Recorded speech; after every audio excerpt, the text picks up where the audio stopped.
Olá, meus amigos, grande abraço para todo mundo, ótimo dia para você que está nos acompanhando em qualquer ponto do planeta. Está no ar mais uma edição do TV Mar News, emissora da organização Arnon de Mello, a sua TV Mar. Começando mais um dia e com uma programação vasta e extensa, nós vamos abordar neste programa, nesta edição, os principais assuntos, as notícias que ganharam repercussão em Alagoas, no Brasil e no mundo nas últimas 24 horas, com a movimentação do nosso departamento de jornalismo. Ótimo dia mais uma vez para você, estamos passando aqui das 8 da manhã, 35 minutos em Maceió, e daqui a pouco nós vamos trazer muita informação com a reportagem, participação dos nossos repórteres, e você já sabe, porque aqui você conhece, aqui você confia, é a TV Mar Canal 25, a cada dia que passa, ampliando sua margem de divulgação e também de cobertura dos principais temas e anseios da sociedade, onde nós temos a oportunidade também de todos os dias fazer essa prestação de serviço. Nós estamos ao vivo a partir de agora pelo portal gazetaweb.com. Você pode acompanhar a nossa programação com tudo em alta definição.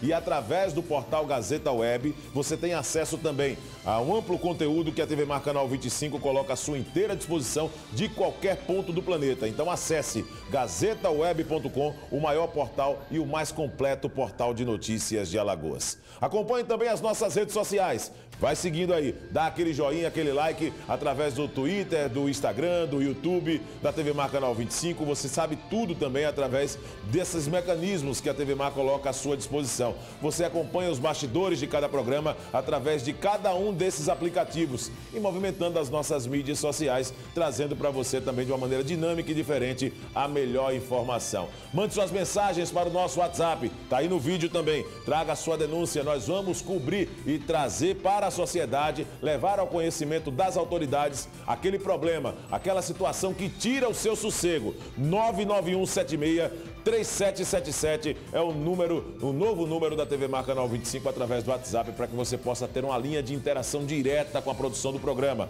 Baixe o aplicativo TV Mar, também que é gratuito, e você já sabe, vai ter acesso a um amplo conteúdo que a TV Mar coloca à sua inteira disposição. O programa TV Mar News, esse sim, tem o apoio, o prestígio de Apvida. Rapaz, Apvida, prestação de serviço para a comunidade. Tem um trabalho bacana também, onde amplia a margem não só desta marca que já é consolidada no Norte e Nordeste, mas que também incentiva a prática esportiva. Parabéns ao pessoal do Apvida, sempre na bandeira do TV Mar News. Vamos dar uma olhada então na manhã de hoje na situação do tempo. Vamos lá, meu filho, câmera 3, vamos lá. Começou o programa, viu? Começou o programa. Câmera 3, então, mostrando agora com o nosso Márcio André na câmera 2. A situação do tempo na manhã desta quarta-feira, dia 22 de maio de 2019, né? Manhã apenas começando nesta quarta-feira, mais uma vez um clima bastante nublado, muitas nuvens na capital alagoana, 8 da manhã, 36 minutos em Maceió. E você com imagens do Márcio André, observa aí os bairros de Jatiuca, a parte alta também ali, né? Um pedacinho ali do Jacitinho, próximo ao Ladeirão do Óleo. E daqui a pouco nós vamos trazer mais detalhes da previsão do tempo na sequência do programa. Vamos às ruas da capital alagoana, trazendo agora meu amigo Fernando Palmeira ao lado do Chico Nogueira, com o primeiro momento, a participação dos nossos repórteres para levar a informação ao vivo, porque como falava aquele apresentador lá, dá trabalho para fazer, meu filho. Um abraço para você, Fernando, bom dia.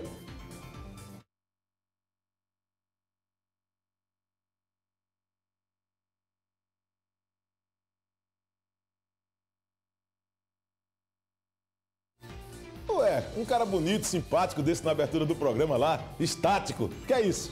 Nosso Fernando Palmeira. Ah, foi? Tá certo. Então vamos tentar restabelecer então o contato com o nosso Fernando Palmeira. José Rodrigues, vamos fazer o seguinte então.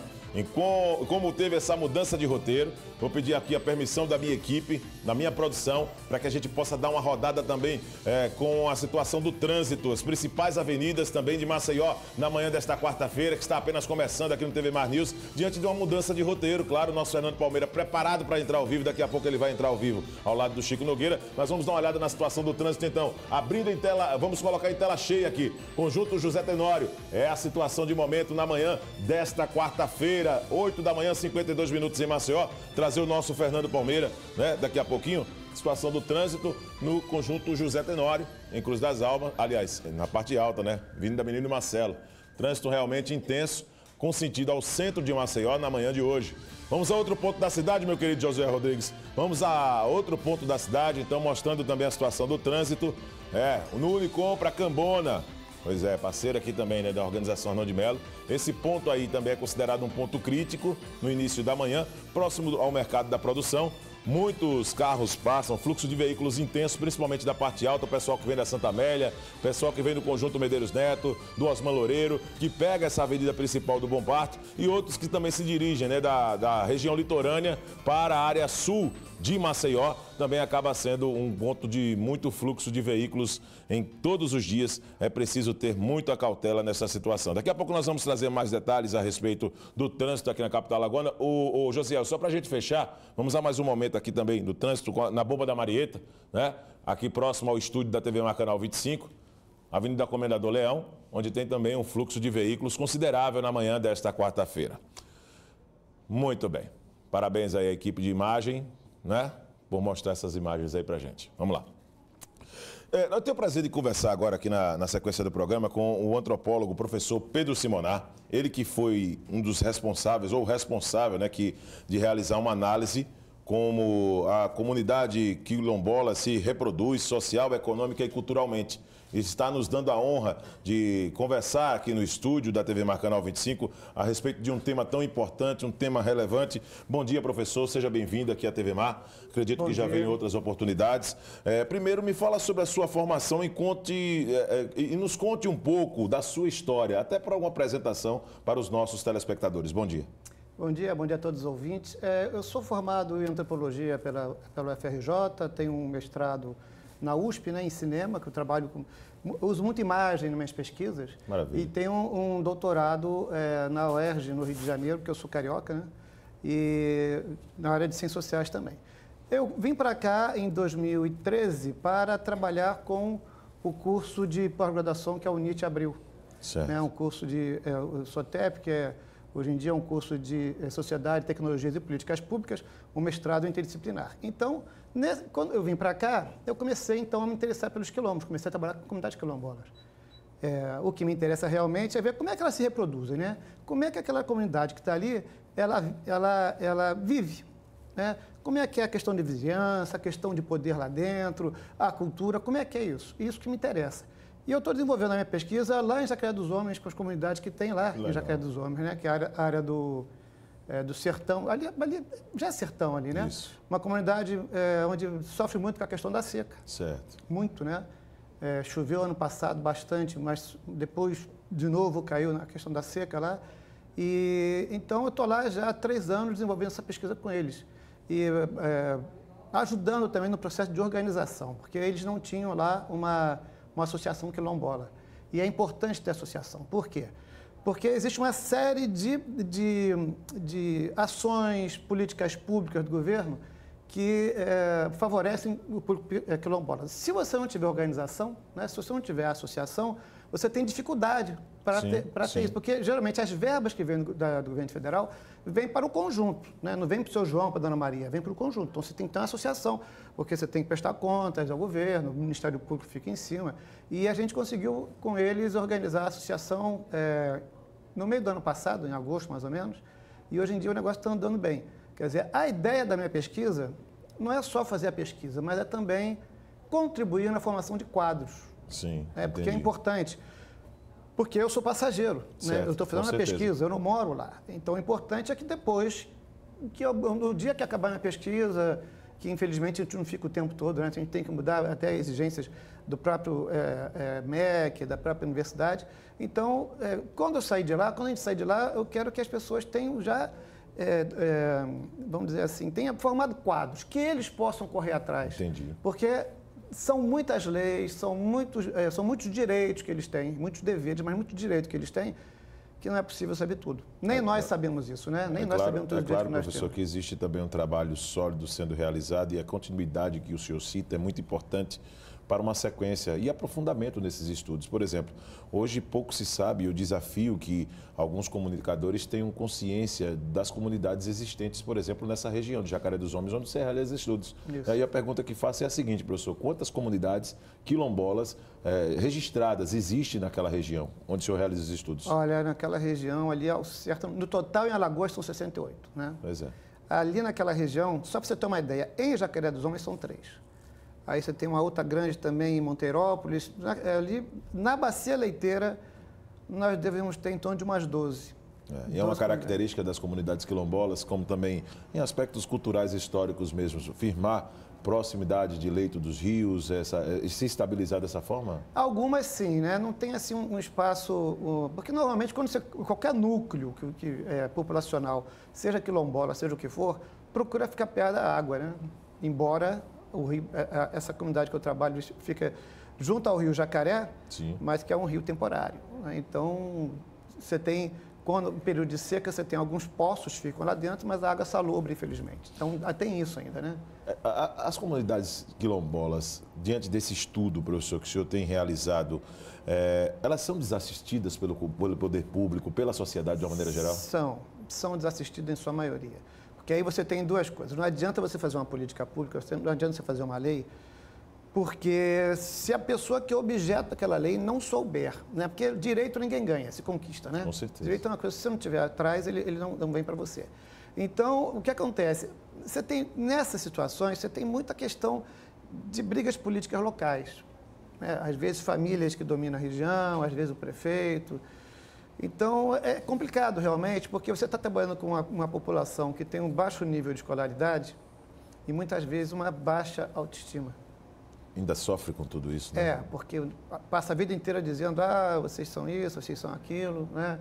Agora mesmo o nosso atual presidente foi dizer que quer tudo arroba, né? Comparando com gado, com boi. Sim. Então você tem o poder, vamos dizer assim, sobretudo o poder local, ele não é muito favorável. Por quê?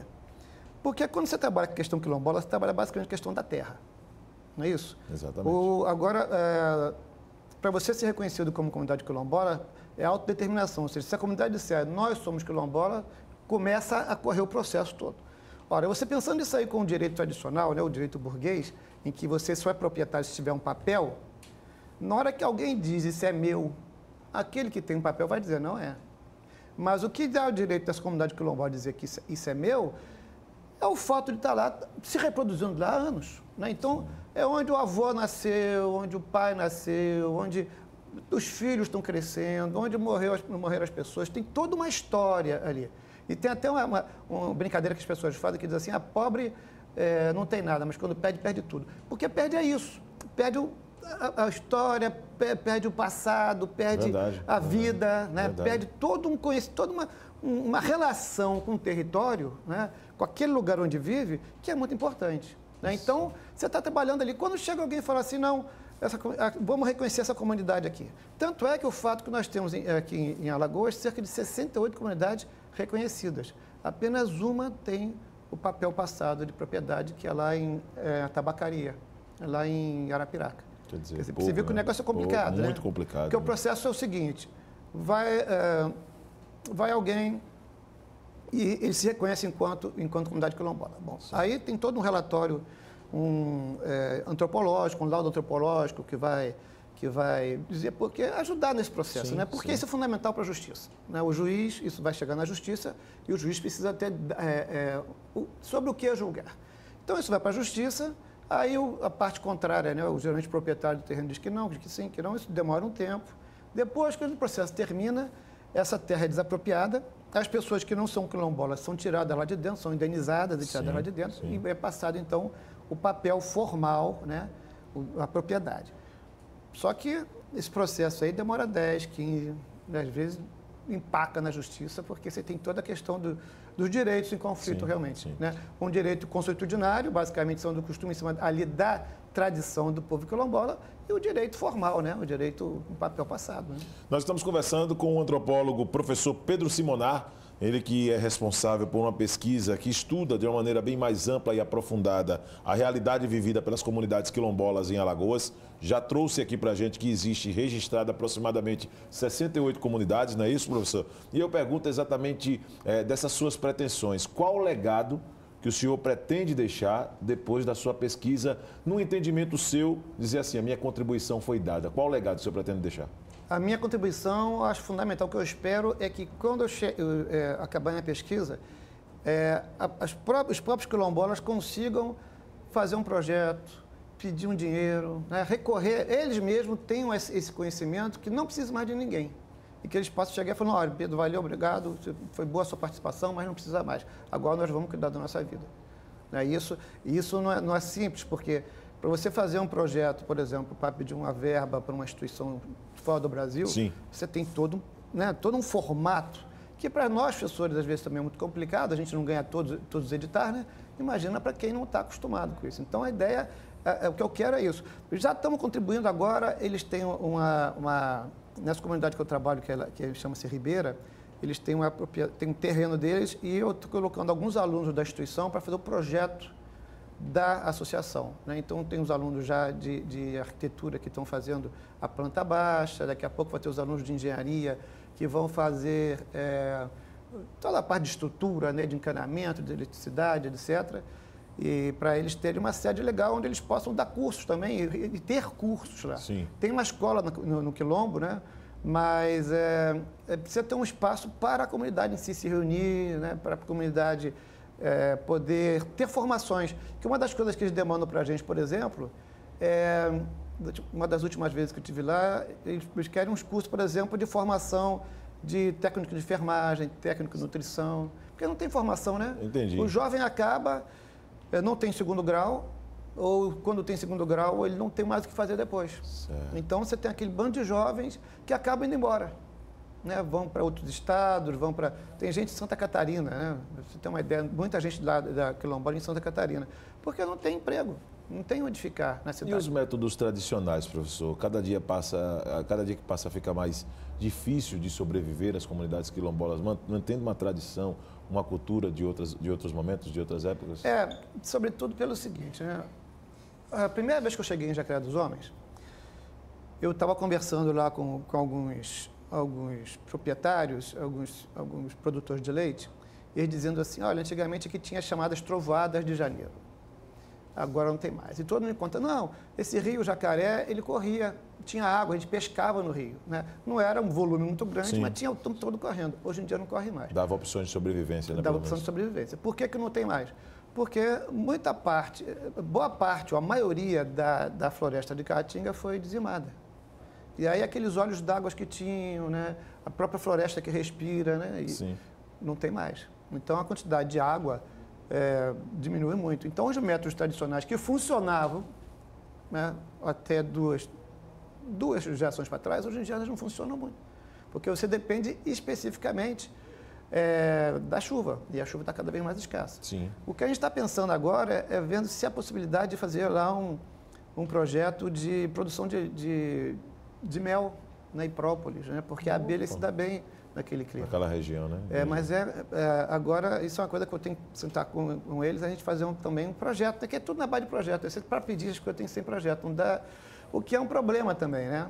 Porque é uma certa forma de você manter o poder na burocracia. Sim. Porque por que a gente não pode, por exemplo, um sujeito pegar um gravador e falar assim, olha, eu preciso de tantos R$1.000 para fazer isso, isso, isso. E entregar o gravador ali. Tem que ser um papel, tem que ter objetivo, tem que ter todo aquele formato de projeto muito duro, que é complicado, né?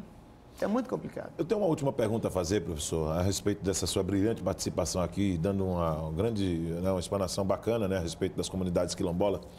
Eu gostaria que o senhor deixasse um recado para os telespectadores. O seu projeto é um projeto aberto para universitários, independente da instituição que ele frequente. Como é possível ajudar, engrandecer esse projeto que você tem? Por favor.